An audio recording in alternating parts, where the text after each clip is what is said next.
fellow fans of the brand, the Nerd Girl here, trying to turn you on to another game. It's called the Mascarade. So it's not quite a party game, it's more of a ball.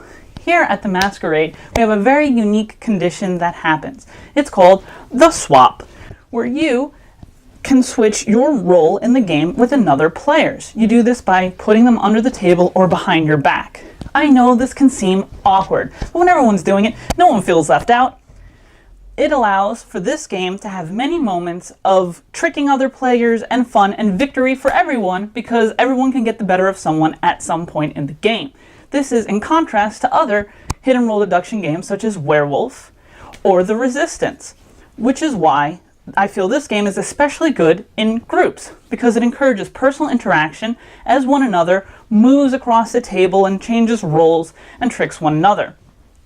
Yes, the other actions might not be as fun. You can see who you are at the ball by looking under your card, or you can essentially declare who you are and take that particular action, because technically that's how you win the game.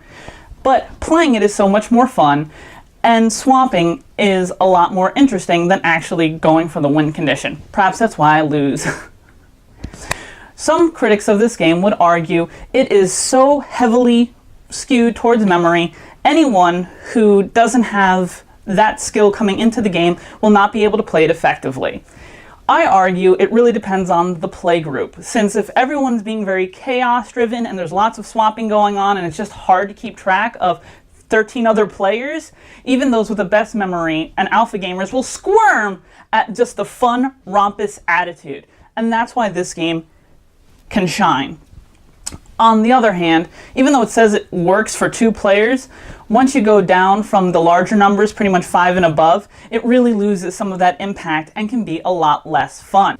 Who should avoid this game?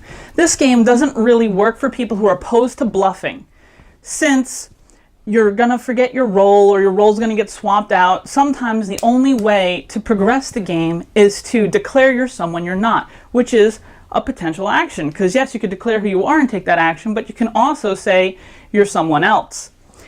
If that is something that bothers you to your core because you're just too honest and people can read your face, you might not like this game.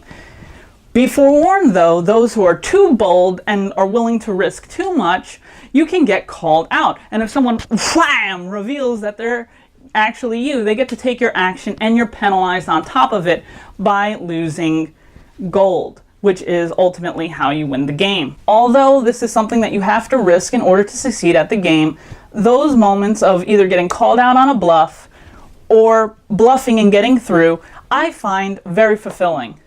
And hey, if I forget who I am, I just laugh it off, because you know what? That's part of the fun for me.